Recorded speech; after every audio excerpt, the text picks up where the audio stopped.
Committee of Parliament, Samuel Kudzuta Ablakwa, has reviewed an alleged grant scheme that involves the repackaging of expired and contaminated rice from India for senior high school students in Ghana.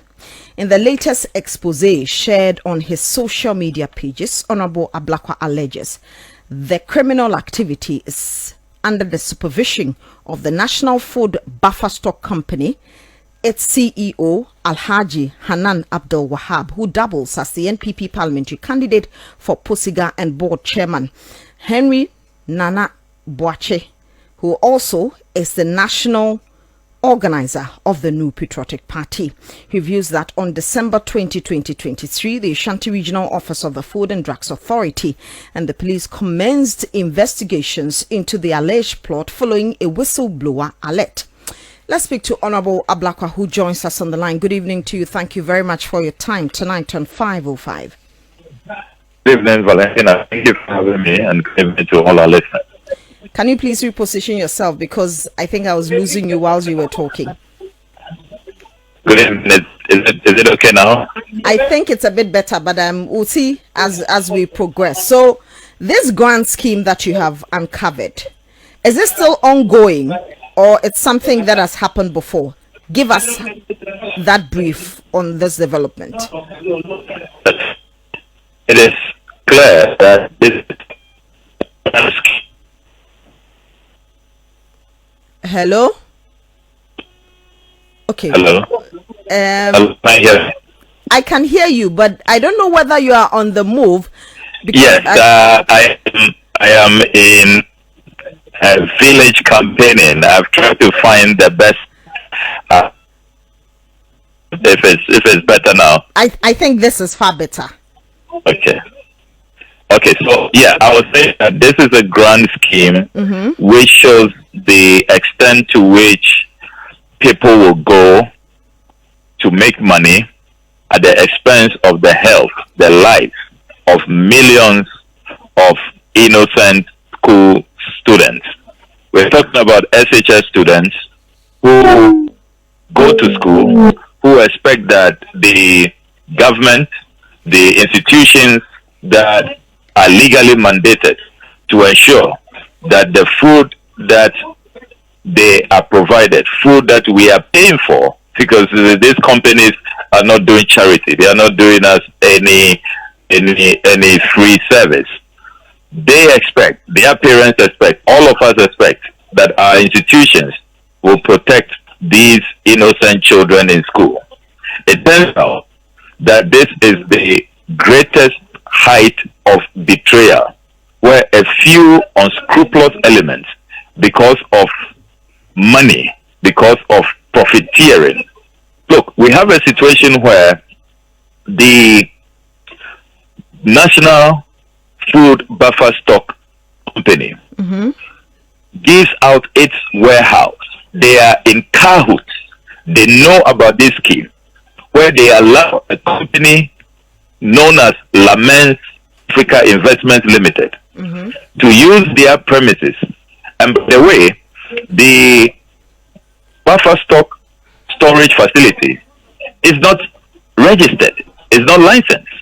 Under the Public Health Act, Act 851, they are supposed to be registered by the Food and Drugs Authority.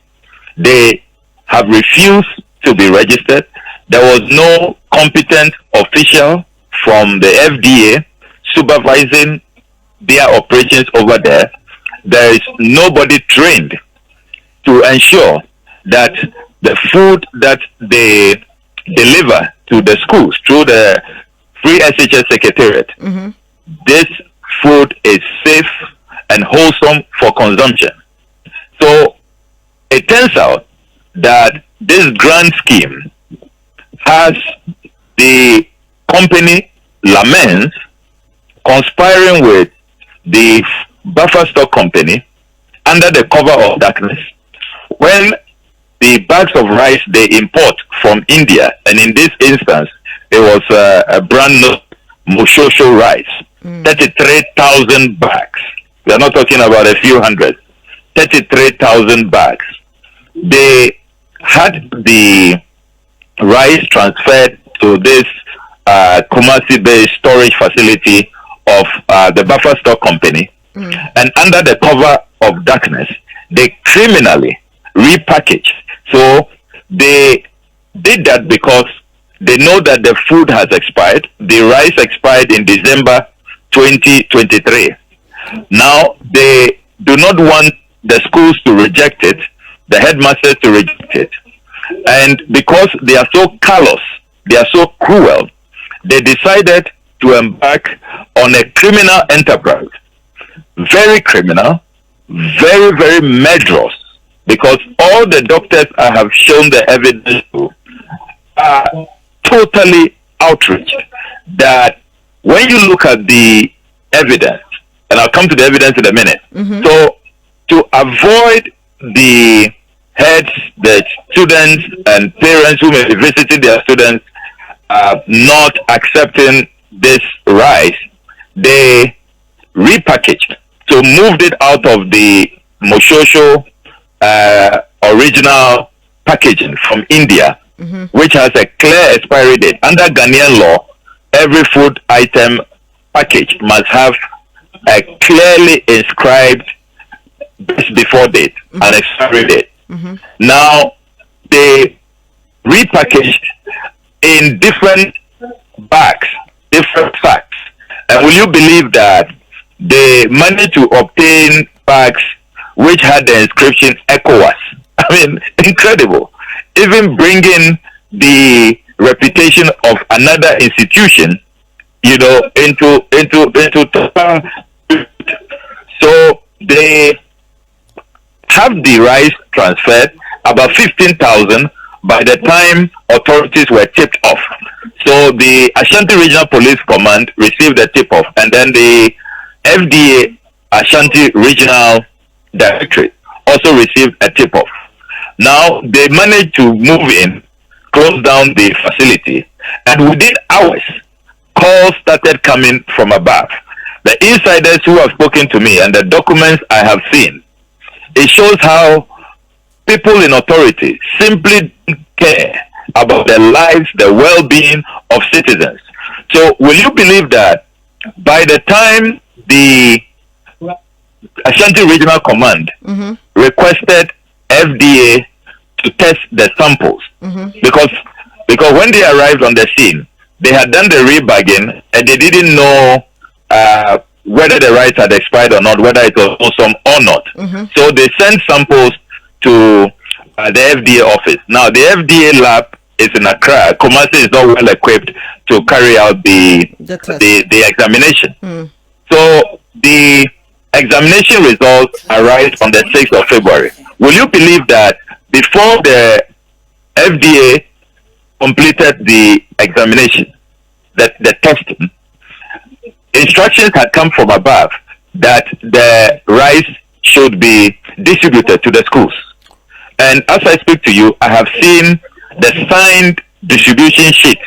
Some went to my own alma mater, PRESEC. I remember that PRESEC is the central collection point.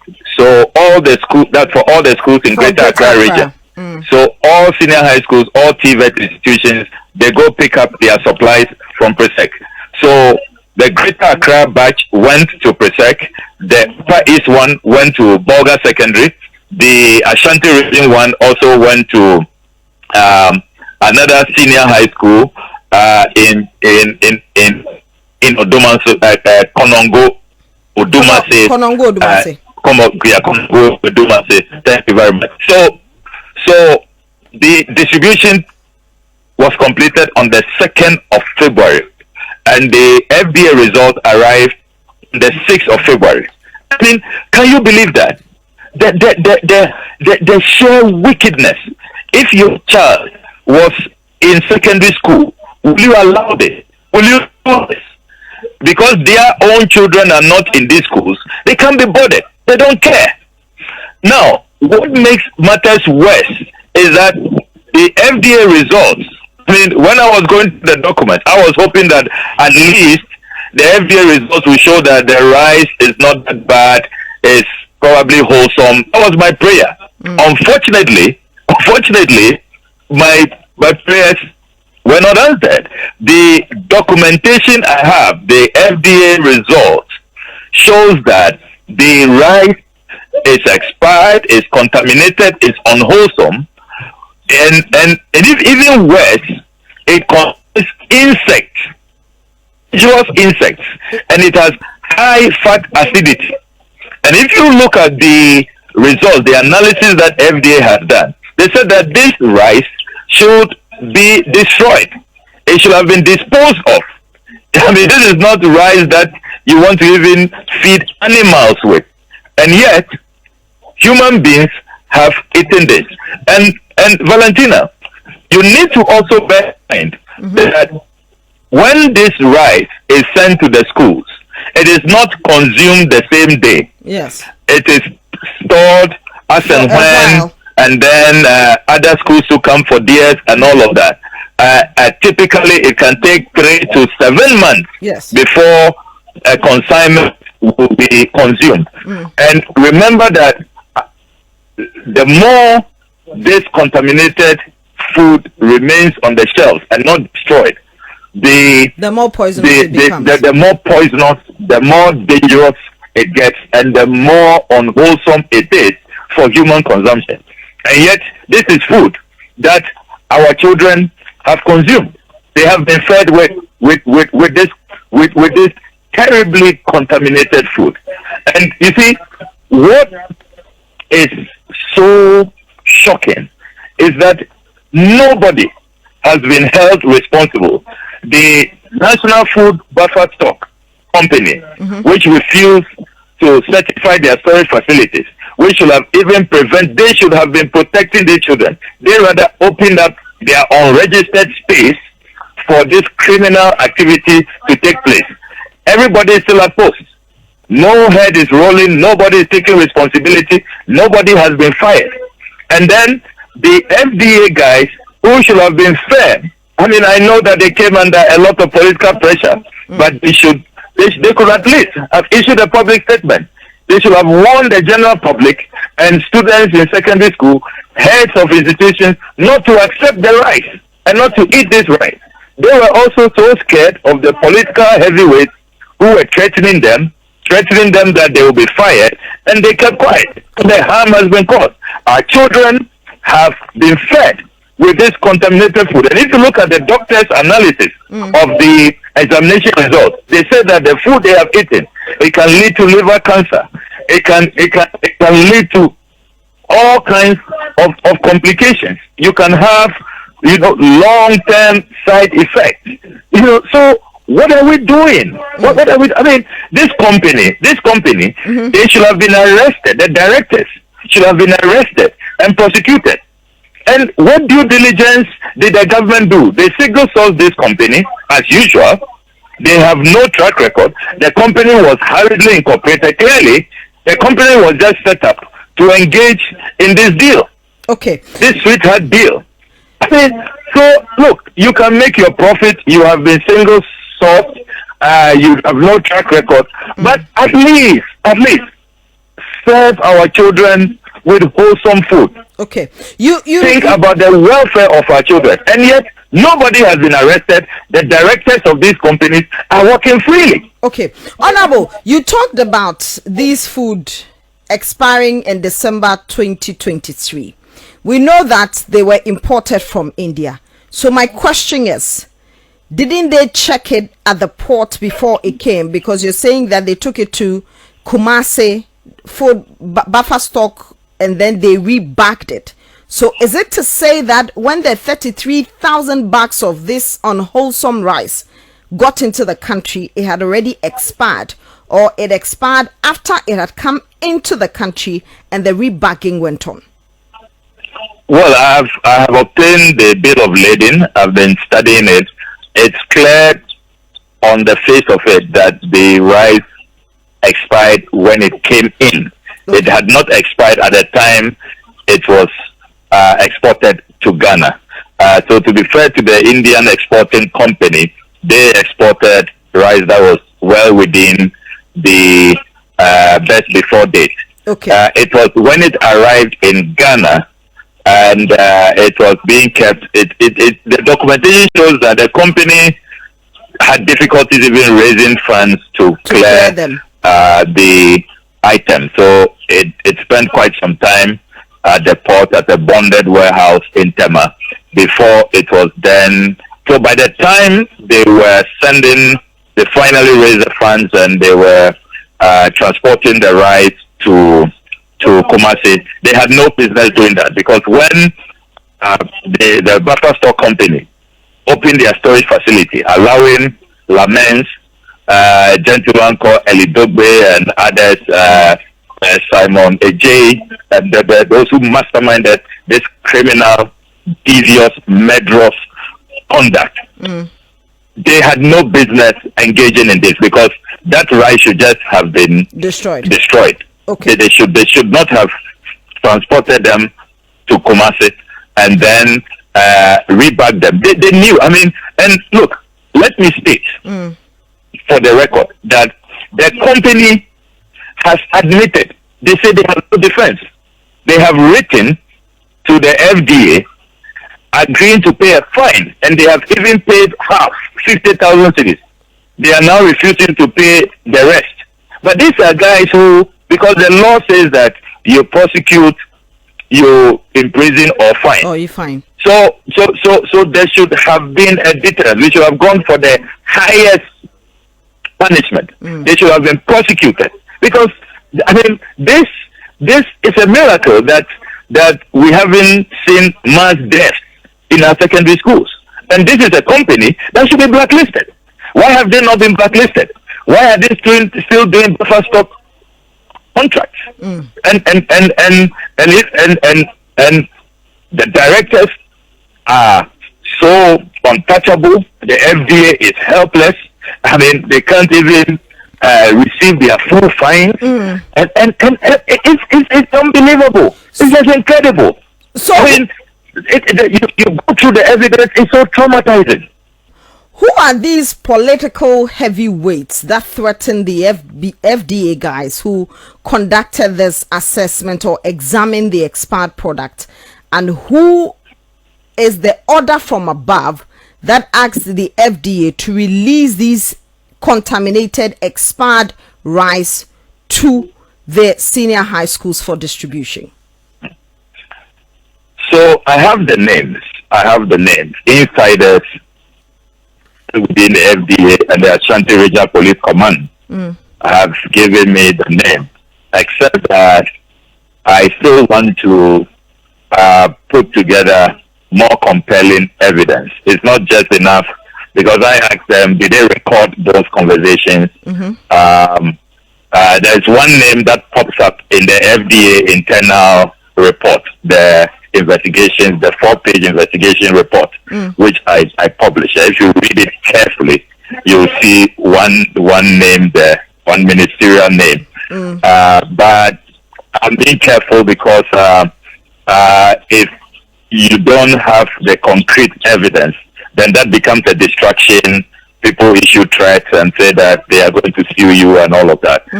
But I think that I'm closing in on very concrete evidence, which those political heavyweights who thought that they have gotten away with this callous act. They should know that they haven't gotten away at all. We will get them. But you've mentioned some names: the CEO of Buffer Stock and also the national organizer of the NPP, Henry Nana Boakye. Yeah, definitely. Nana Boakye is the board chair, and the Ablakwa, the CEO, they have absolutely no business remaining at the buffer stock company. Look, if this was any other country where people have any respect, people in positions have respect for the people they serve, they themselves will have resigned. They themselves. I mean, they will not even wait for 505 for us to be discussing this matter. They will have left office long ago. And the shocking part is that these are people who are seeking even more office, more responsibility. They want more opportunities to lead when they have totally let us down. They have been totally awful by their conduct.